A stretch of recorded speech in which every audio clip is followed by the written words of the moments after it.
Assalamualaikum warahmatullahi wabarakatuh. Saya Nurizati binti Ali Sabran, bernometrik A168559. Pada hari ini akan menceritakan tentang Malaysia dan COVID-19.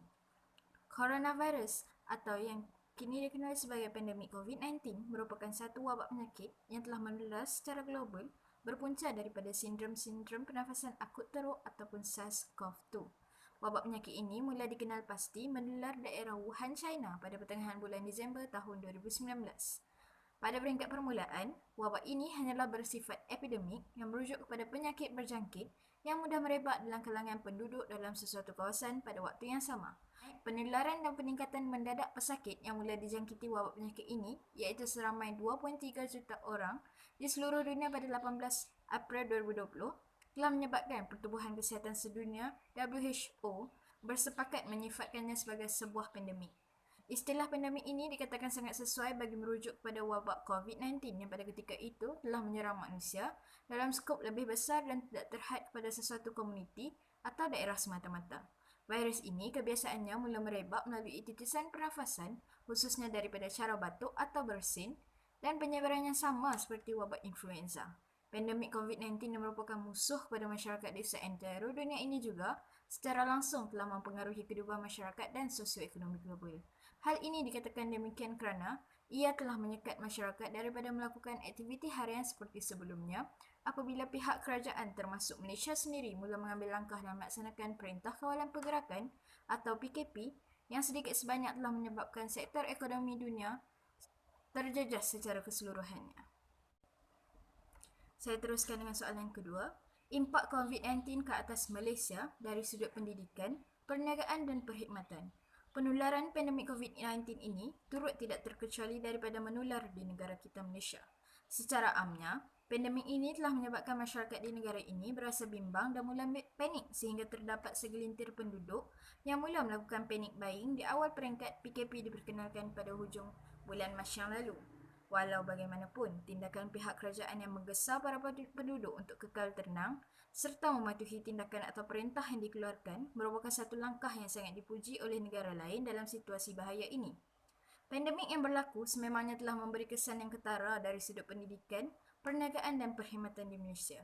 Salah satu impak penularan wabak ini dari sudut pendidikan ialah pelajar khususnya akan berhadapan dengan isu ketinggalan dalam pelajaran. PKP yang mula berkuat kuasa pada 18 Mac 2020 telah mengehadkan dan melarang warga sekolah termasuk pelajar dan pendidik untuk menjalankan kelas secara bersemuka, tidak kira sama ada di sekolah-sekolah rendah dan menengah, malahan institusi pengajian tinggi. Justru itu, pihak berwajib seperti Kementerian Pendidikan Malaysia KPM dan Kementerian Pengajian Tinggi KPT telah mencadangkan agar sistem pembelajaran atas talian diperkenalkan bagi membantu para pelajar untuk meneruskan pengajian dalam kekangan PKP ini. Namun, di sebalik pengenalan sistem ini, masih terdapat ramai pelajar yang berhadapan beberapa cabaran seperti capaian akses internet yang terhad, sedikit sebanyak telah menjadi halangan buat para pelajar untuk menjalankan pembelajaran secara atas talian. Selain itu, pandemik COVID-19 ini juga turut memberi kesan dari sudut perniagaan di negara ini. Hal ini dikatakan demikian kerana perintah PKP yang telah dikuatkuasakan secara tidak langsung telah menyebabkan para peniaga tidak dapat menjalankan perniagaan seperti sebelumnya. Sebagai contohnya, penularan pandemik ini telah memberi kesan kepada aktiviti perniagaan usahawan Angkatan Koperasi Kebangsaan Malaysia Berhad atau lebih dikenali sebagai Angkasa, di mana ianya telah mengekang peniaga di bawah persatuan ini, terutamanya para peniaga yang menjalankan perniagaan dengan China untuk menghentikan atau menangguhkan urusan tersebut. Berdasarkan kenyataan oleh Presiden Angkasa sendiri, iaitu nilai barang yang tidak dapat diimport adalah sebanyak RM8 juta bagi tempoh 2 bulan ini, dan sekiranya wabak ini berterusan sehingga akhir tahun, jumlah nilai import tergendala adalah sebanyak RM50 juta. Kegagalan aktiviti import ini hanya akan mendorong kepada kegagalan urusan perniagaan yang telah mendatangkan perolehan sebanyak RM100 juta. Seterusnya, tidak dapat kita nafikan bahawa sektor perkhidmatan juga merupakan salah satu sektor yang terjejas dan telah menerima kesan yang besar akibat pandemik yang berlaku. Berdasarkan artikel keluaran Esra Awani pada bulan April, ia telah merekodkan kajian yang dilakukan oleh Pertubuhan Buruh Antarabangsa ILO di mana mereka menjangkakan krisis COVID-19 hanya akan meningkatkan kadar pengangguran terutamanya dalam sektor perkhidmatan. Menurut ILO sendiri, dalam 3.3 bilion tenaga kerja di peringkat global, jangkaan sebanyak 4 daripada 5 orang pekerja terjejas akibat penutupan premis sama ada separa atau sepenuhnya. Di samping itu, dalam artikel yang sama, rekod kajian telah membuktikan bahawa ramai pekerja dalam sektor perkhidmatan, khususnya perkhidmatan makanan dan minuman, mencatatkan kadar peratusan tertinggi bagi kehilangan pekerjaan, iaitu sebanyak 35.4%,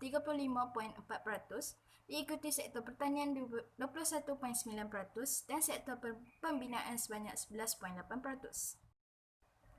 Kita bergerak kepada soalan ketiga. Sejauh mana berlaku peningkatan terhadap penggunaan atau adaptasi teknologi dalam ketiga-tiga sektor di atas dan berikan contoh-contohnya.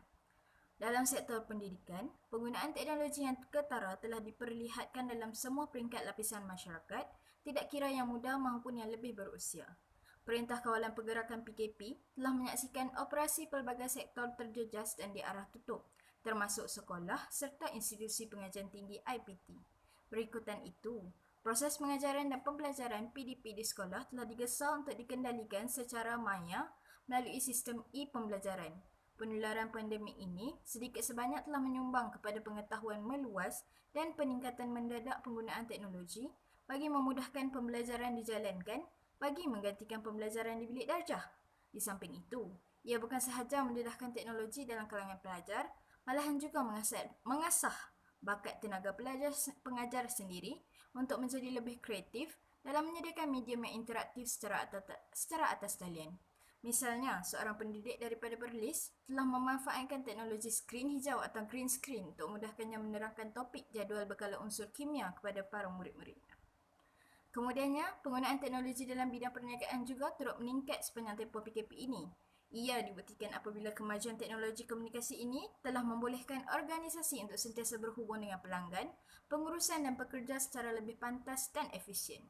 Misalnya, sebarang bentuk mesyuarat, kerja pemasaran dan transaksi dilaksanakan dalam talian akan memberi kebaikan kepada usahawan, terutama penjimatan kos serta penambahan produktiviti. Tambahan lagi, ia juga dilihat sebagai salah satu adaptasi yang baik kerana ia lebih memudahkan dan memberi akses kepada pengguna untuk mendapatkan barangan yang dikeluarkan tanpa perlu melanggar garis panduan PKP yang telah ditetapkan seperti pembelian barangan secara atas talian melalui medium shopping. Penggunaan teknologi dalam pada masa yang sama turut dipertingkatkan dalam aspek perkhidmatan. Hal ini dikatakan demikian kerana kekangan PKP yang dikuatkuasakan secara langsung telah mengekang masyarakat untuk menjalankan aktiviti seharian seperti sebelumnya. Teknologi perkhidmatan yang telah digunakan dan meningkat sepanjang tempoh PKP adalah penggunaan khidmat penghantaran ke rumah seperti GrabFood, Foodpanda dan khidmat penghantaran barangan secara individu. Pada ketika krisis pandemik ini juga, kita dapati perkhidmatan penghantaran barangan harian ke rumah bukan hanya ditawarkan oleh perniagaan besar-besaran seperti Tesco semata-mata, malahan khidmat penghantaran barangan yang ditawarkan oleh pengusaha kecil tempatan dengan tempahan melalui Facebook dan WhatsApp turut berkembang di kawasan-kawasan pinggir bandar dan kampung. Kesimpulan yang telah saya lakukan daripada kajian ini, pandemik COVID-19 yang tercetus pada ketika ini telah sedikit sebanyak mempengaruhi dan memberi kesan yang amat ketara bukan sahaja kepada penduduk di Malaysia, malahan di seluruh dunia. Walaupun ia dikira sebagai situasi yang mengekang masyarakat daripada menjalankan normal harian seperti sebelumnya, namun ia turut menyumbang kepada peningkatan penggunaan teknologi dalam pelbagai sektor penting di negara ini. Tempoh PKPP yang telah dikuatkuasakan pada 10 Jun yang lalu turut menggesa masyarakat untuk terus hidup dengan normal baharu, di mana kesemua sektor ekonomi yang telah dibuka perlu mengikuti prosedur operasi standard yang telah diperkenalkan. PKPP ataupun Perintah Kawalan Pergerakan Pemulihan yang dikuatkuasakan adalah bertujuan untuk membaik pulih ekonomi negara yang hampir lumpuh sepanjang tempoh PKP yang berlangsung selama lebih 3 bulan ini. Namun demikian, masyarakat diingatkan agar tidak leka dan berwaspada serta mengamalkan normal baharu ini agar wabak pandemik ini dapat segera dihapuskan. Seterusnya, kita dapat menjalani kehidupan seharian seperti sebelumnya. Sekian, terima kasih.